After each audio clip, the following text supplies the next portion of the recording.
Hello everyone, welcome to my channel if you're new, or welcome back if you've been watching.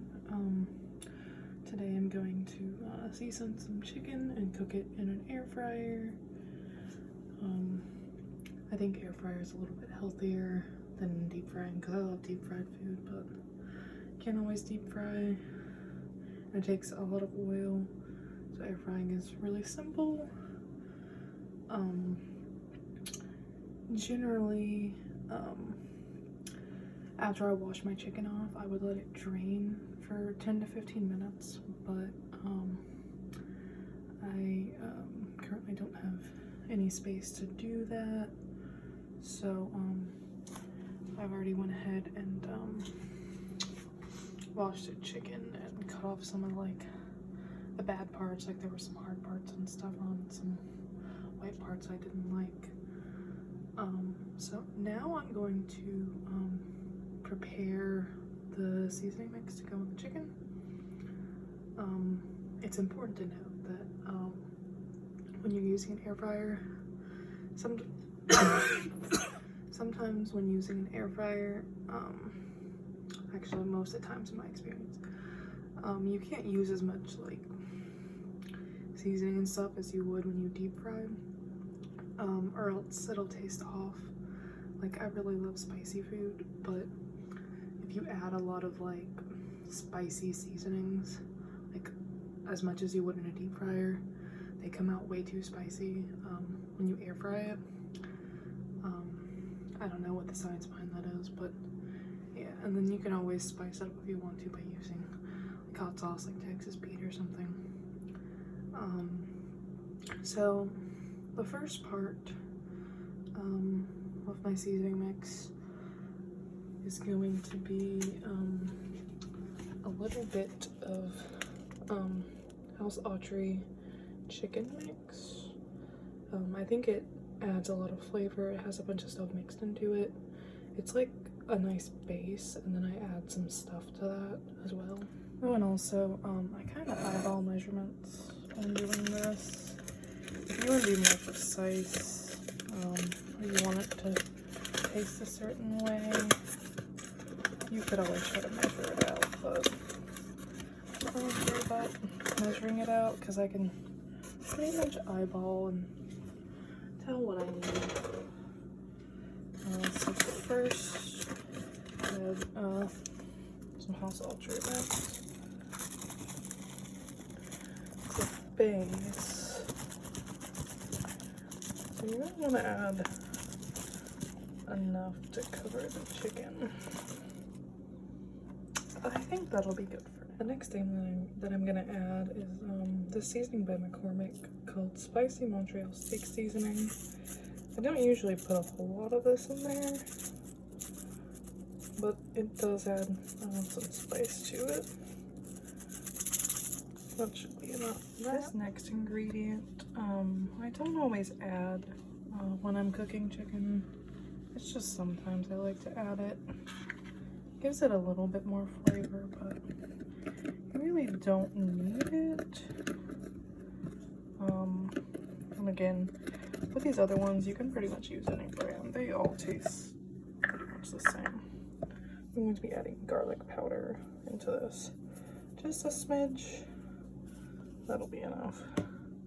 I don't want a huge like garlicky taste, even though I actually like garlic, but I don't want a huge garlicky taste. Again, because the air fryer sort of intensifies flavor. Okay, on to the next one. The next thing I'm gonna add is some crushed red pepper, like I said. Specific brand doesn't really matter. I sort of change it up how much I use of the red pepper flakes each time. Because sometimes I feel like I don't put enough in, sometimes I feel like I put too much. That should be enough. Okay, so to the next spice. I really like hot stuff, so I'm going to be adding in some cayenne pepper. Again, you can use any seasoning.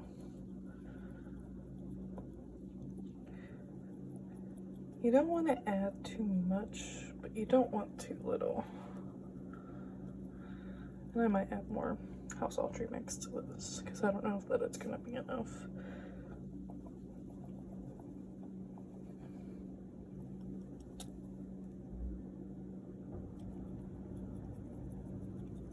Okay, I think that should be enough, or it's not really coming out like I would like it to.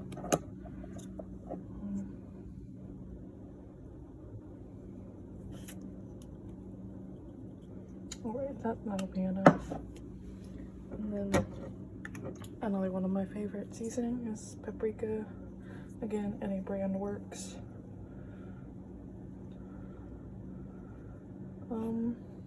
I don't know that it's coming out. It doesn't look like it's coming out. I usually don't do that, but let me switch to the open side. Yeah, now it's coming out a little bit. Alright, that'll be enough paprika. Okay, so now you would mix this all together, but I'm not going to do that on camera. Okay, so this is what it looks like right now that it's all mixed up. And you're just gonna like cover your chicken like completely with it. And generally I would have already started my air fryer by now, but because I didn't drain my chicken, I'm going to start it after I batter both chicken breasts, because that way it gives it extra time to just like soak in the breading, and maybe it'll turn out a little bit better. And I usually like to double bread anyways, or double coat, whatever it's called. I think that it cooks better when you like double up the thing, double up the coating and all that.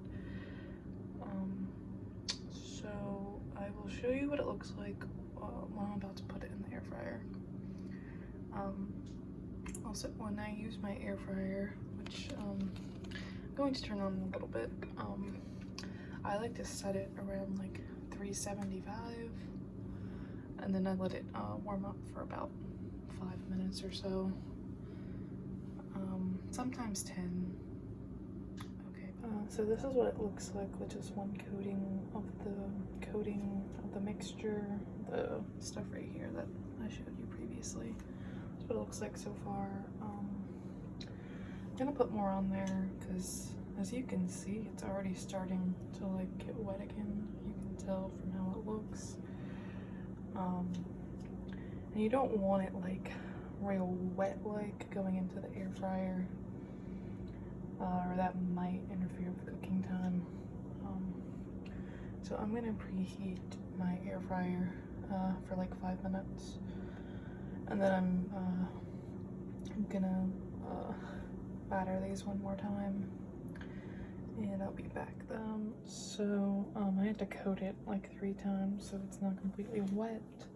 Also, some of the mix will come off when you spray it with vegetable oil, because you can use actual vegetable oil and pour it over, but I like using the cooking spray. I looked it up and that's perfectly safe. And yeah, some of that does come off when you spray it. The spray that I like to use is butter flavoring.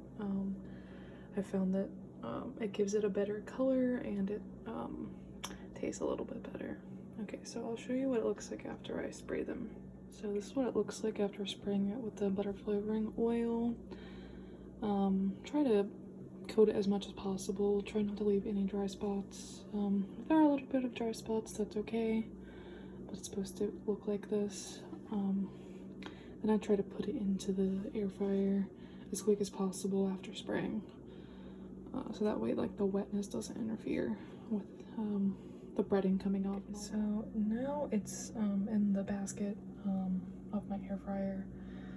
I like to cook it 10 minutes on one side, and then take it out, flip it, cook it another 10 minutes. And sometimes if I don't think it's done, I'll cook another 5 minutes after that, flipping again. I can update you each time. I better this in. Okay, this isn't done yet, but this is what it looks like before I flip it. Okay, now this is the other side post flip. Now I'm going to cook this for 10 more minutes and see what it looks like. This is what it looks like after 20 minutes of cooking. It's probably done, but I like to be safe, especially when cooking chicken, because unlike with like red meats and stuff, you can't really play around with chicken. You're gonna get sick if you eat raw chicken. So I'm gonna cook it another 5 minutes. Plus I don't like how it looks so wet right now. Hopefully that'll clear up if I cook it a little bit long. This is what it looks like after 25 minutes. As far as like putting sauce on it, I think that Texas Pete goes well with it, or Chick-fil-A sauce. You can buy Chick-fil-A sauce at stores now. Anyways, thanks for watching the video. I hope you enjoyed it. I really appreciate your support. Please watch other videos, like the video, and subscribe to my channel. Thank you very much. Okay, bye.